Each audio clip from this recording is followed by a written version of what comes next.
ನಾಗಮ್ಮ, ಮಕ್ಕಳು ಬಂದ್ರ ಮನೆಗೆ? ಏಯ್, ಮಕ್ಕಳು ಊಟ ಮಾಡಿದ್ರಾ? ಏಯ್, ನೀನು ಊಟ ಮಾಡ್ದ ಅಂತ ಅಪ್ಪ ಪದೇ ಪದೇ ಫೋನ್ ಕಾಲ್ ಮಾಡುವಾಗ ಇರಿಟೇಟ್ ಆಗ್ತಿತ್ತು. ಅಮ್ಮ, ನಾವೇನು ಚಿಕ್ಕ ಮಕ್ಕಳ, ಎಷ್ಟು ಸತಿ ಕಾಲ್ ಮಾಡ್ತೀಯಾ ಅಂತಿದ್ವಿ. ಆಗ ಅಪ್ಪನ ಬೆಲೆ ಗೊತ್ತಿರಲಿಲ್ಲ. ಯಾಕೆ ಹೇಳಿ? ಅಪ್ಪ ಹೊಟ್ಟೆ ತುಂಬಿಸ್ತಿದ್ದ, ಮೈ ತುಂಬ ಬಟ್ಟೆ ಕೊಡಿಸ್ತಿದ್ದ. ಅಪ್ಪ ಅಮ್ಮನ ರಾಣಿ ಥರ ನೋಡ್ಕೋತಿದ್ದ. ನಮಗೋ ಟೀನೇಜ್ ಅಹಂ ಎಲ್ಲ ಹೇಳ್ಕೊಟ್ಟ ಅಪ್ಪನ ಮುಂದೆನೇ ನಿನಗಿಂತ ನಮಗೆ ಜಾಸ್ತಿ ಗೊತ್ತು ಅಂತಿದ್ವಿ. ತಂಗಿ ಮದುವೆ ಬಂತು. ಅಪ್ಪನಿಗೆ ಖುಷಿನೋ ಖುಷಿ.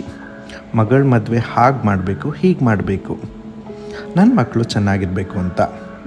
ನಾವು ಅಪ್ಪ ಖುಷಿ ಪಟ್ಟಿದ್ದು ನೋಡಿದ್ವಿ. ಮದುವೆ ಸಡಗರ. ಆದರೆ ಅಪ್ಪನಿಗೆ ಮಾತ್ರ ಗೊತ್ತು ಮಗಳನ್ನ ಗಂಡ ಮನೆಗೆ ಕಳಿಸೋ ನೋವು. ರಾಜ್ಕುಮಾರಿ ಥರ ಸಾಕಿದ ಮಗಳು ಹೊಸ ಮನೆಗೆ ಅಡ್ಜಸ್ಟ್ ಆಗ್ತಾಳ ಅಂತ. ಅಪ್ಪನ ಮಗಳಲ್ವಾ, ಆ ಮನೆಗೆ ಹೊಂದ್ಕೊಂಡು ಹೋದ್ಲು. ಆ ಮದುವೆ ಖುಷಿಲಿ ಅಪ್ಪನ 25 ವರ್ಷದ ಬೆವರ ಹನಿ ಖರ್ಚಾಗಿದ್ದು ನಮಗೆ ಕಾಣಲೇ ಇಲ್ಲ. ಅಪ್ಪ ಅಂದರೆ ಹೀಗೇನೆ, ಎಲ್ಲ ಕೊಡಿಸೋ ಸಾಹುಕಾರ. ಮಗಳ ಮದುವೆ ಆಯಿತು, ಮಗನಿಗೆ ಒಳ್ಳೆ ಕೆಲಸ ಸಿಕ್ತು, ಮಗನ ಮದುವೆ ಮಾಡಬೇಕು ಅನ್ನೋ ಕನಸು. ಆದರೆ ವಿಧಿ ಆಟದ ಮುಂದೆ ನಾವ್ಯಾರು? ಮಗನ ಮದುವೆ ಕನಸು ಅಪ್ಪ ನನ್ಸು ಮಾಡೋ ಅಷ್ಟರಲ್ಲಿ ಅವ್ರ ದೇವ್ರ ಊರು ಸೇರಿದರು. ಈಗೀಗ ಅನಿಸುತ್ತೆ ಅಪ್ಪ ಇರಬೇಕಿತ್ತು ಅಂತ. ನಾವು ಹೆಚ್ಚು ಅಪ್ಪನ ಮಿಸ್ ಮಾಡ್ಕೋತಾ ಇದ್ದೀವಿ ಅನ್ನೋದಕ್ಕಿಂತ ಅಮ್ಮ ಒಬ್ಬಂಟಿ ಆದ್ಲು ಅನ್ನೋ ನೋವೇ ಜಾಸ್ತಿ ನಮಗೆ.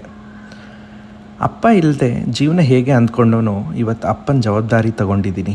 ನಾನು ಅಪ್ಪನ ನೆರಳಾಗಿದ್ದೀನಿ, ತಂಗಿಗೆ ಅಣ್ಣನಾಗಿ, ಅಪ್ಪನಾಗಿ, ಅಮ್ಮನಿಗೆ ಮಗನಾಗಿ, ಸ್ನೇಹಿತನಾಗಿ. ಮದುವೆ ಬೇಡ ಅಂತಿದ್ದವನ ಬಾಳ್ಗೆ ಬೆಳಕಾಗಿ ಬಂದ್ಲು ನನ್ನ ಮಡ್ದಿ.